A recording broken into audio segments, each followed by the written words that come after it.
Good evening to all. நம்ம இன்றைக்கி நம்மளோட ஃபைனல் அசஸ்மெண்ட் தான் பார்க்க போகிறோம். ஃபைனல் அசஸ்மெண்ட்டில் நம்மளுக்கு கொடுத்த டாஸ்க் என்னென்னு பார்த்தீங்கன்னா ஒரு ஸ்மார்ட் பிளைண்ட் ஸ்டிக் தான் மேக் பண்ணும். அதுக்கு யூஸ் பண்ண சென்சார் பார்த்தீங்கன்னா அல்ட்ராசோனிக் சென்சார் அப்படின்னு சொல்லுவாங்க. இந்த சென்சாரில் இங்கே ஆர், இங்கே டீன் இருக்குது. டி ஃபார் டிரான்ஸ்மிட்டர், இது ரிசீவர் அப்படின்னு சொல்லுவாங்க. இது அது எப்படி கண்டுபிடிக்கும்னு பார்த்தீங்கன்னா, if any objects R nearby இது எப்படி கண்டுபிடிக்கும்னு பார்த்தீங்கன்னா இங்கே ஒரு டைப் ஆஃப் சவுண்ட் விடும். அந்த சவுண்டு பேர் தான் அல்ட்ராசோனிக் வேவ்ஸ் அப்படின்னு சொல்லுவாங்க. அந்த வேவை விடும் போது அந்த ஆப்ஜெக்டில் பட்டு ரிஃப்ளெக்ட் ஆகும்போது இந்த ரிசீவர் வாங்கி இந்த டிரான்ஸ்மிட்டர் சொல்லி இது ஒரு அலர்ட் கொடுக்கும். அதுதான் இதோடது. இப்போ பார்த்தீங்கன்னா இங்கே ஏதாவது ஒரு ஆப்ஜெக்ட் நம்ம எப்படி பாலை பவுன்ஸ் பண்ணால் திருப்பி நம்மக்கிட்ட வருது, அதுக்கேற்ற மாதிரி அதே தான் இந்த சவுண்ட் பவுன்ஸ் ஆகி அதாவது ரிஃப்ளெக்ட் ஆகி நம்மக்கிட்ட வருது. இங்கே பார்த்தீங்கன்னா 4 டைப்ஸ் ஆஃப் பென் இருக்கும். இது விசிசி, இது ட்ரிக், இது எக்கோ, அப்புறம் இது கிரவுண்ட் பென். விசிசி இது நெகட்டிவ் பின். அப்புறம் பார்த்தீங்கன்னா ட்ரிகர் இதில் ஒரு மெயின் பின்னாக யூஸ் பண்ணுது. இது நம்மளோட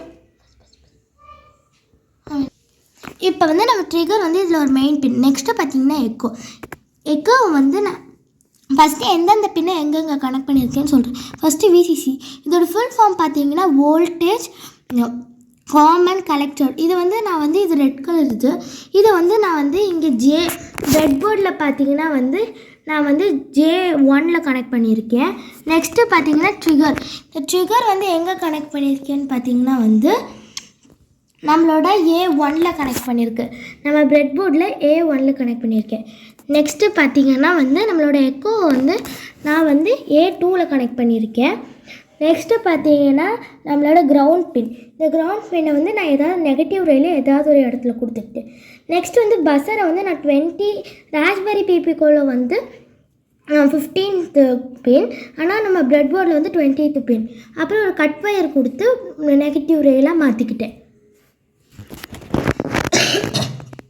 நம்ம இந்த ஸ்மார்ட் பிளைண்ட் ஸ்டிக்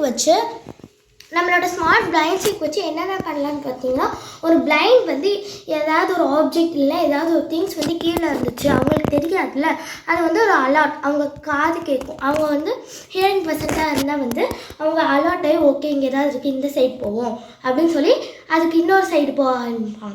அங்கே ஏதாவது ஸ்ட்ரகிள் இந்த மாதிரி ஏதாவது இருந்துச்சுன்னு பார்த்தீங்கன்னா நம்மளோட இந்த பஸ்ஸரால் அது அலர்ட் பண்ணும். ஓகே, வாங்க இப்போ டெமோ பார்க்கலாம். நான் ஃபஸ்ட்டு என்னோட பவர் பேங்க் ஆன் பண்ணிக்குவேன்.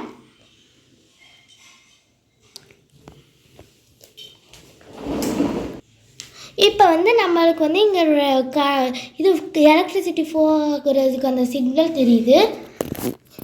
இப்போ நம்மளோட பவர் பேங்க்கையும் நான் இங்கே கனெக்ட் பண்ணியிருக்கேன்.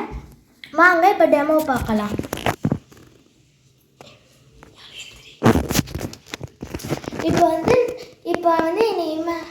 இப்போ என்னை ஒரு பிளைண்டாக இமேஜின் பண்ணிக்கோங்க. நான் இப்போ என் கண்ணை க்ளோஸ் பண்ணிக்கிறேன். இப்போ என்ன ஆகுதுன்னு பார்க்கலாம்.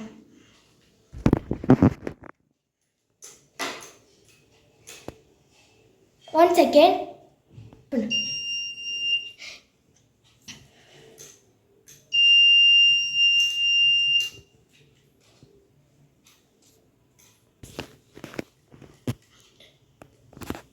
இப்போ பார்த்தீங்கன்னா நம்ம ஏதாவது தப்பான இடத்துக்கு போகிறோன்னா அந்த ஆப்ஜெக்டை டிடெக்ட் பண்ணி அந்த அல்ட்ராசோனிக் வேவ்ஸை வச்சு டிடெக்ட் பண்ணி நம்மளுக்கு அது ஒரு நோட்டிஃபிகேஷன் ஒரு பஸ்ஸரால் கொடுக்குது. ஆமாம், கோடிங்கே இல்லாமல் எப்படி பண்ணுறீங்க அப்படின்னு கேட்டிங்கன்னா நான் ஏற்கனவே டோனியில் கோடிங் கொடுத்து அது சேவர்ஸில் நான் என்ன பண்ணிட்டேன்னு பார்த்தீங்கன்னா ராஸ்பெரி பிபிக்கோவில் அதாவது பார்த்தீங்கன்னா RP2040 இதை மட்டும் சேவ் பண்ணுங்கள் அப்படின்னு சொல்லி இங்கே நான் கம்ப்யூட்டர் அதாவது நம்மளோட லேப்டாப்புக்கு தவிர நான் இங்கே ஒரு இது பவர் பேங்க் கொடுத்து கனெக்ட் பண்ணியிருக்கேன். இந்த பவர் பேங்கை யூஸ் பண்ணி நம்ம எலக்ட்ரிசிட்டி கன்சியூம் பண்ணிக்கலாம். இந்த பவர் பேங்க் இல்லாமல் நம்ம வேறு ஏதாவது கொடுத்துக்கலாம். இது ஜஸ்ட் ஃபார் மாடலுக்கு நம்ம இது பண்ணியிருக்கோம். அவுட்டரில் ஏதாவது ஒரு கோட்டிங் கொடுத்து இதை நம்ம க்யூர் பண்ணிக்கலாம். And thank you to all.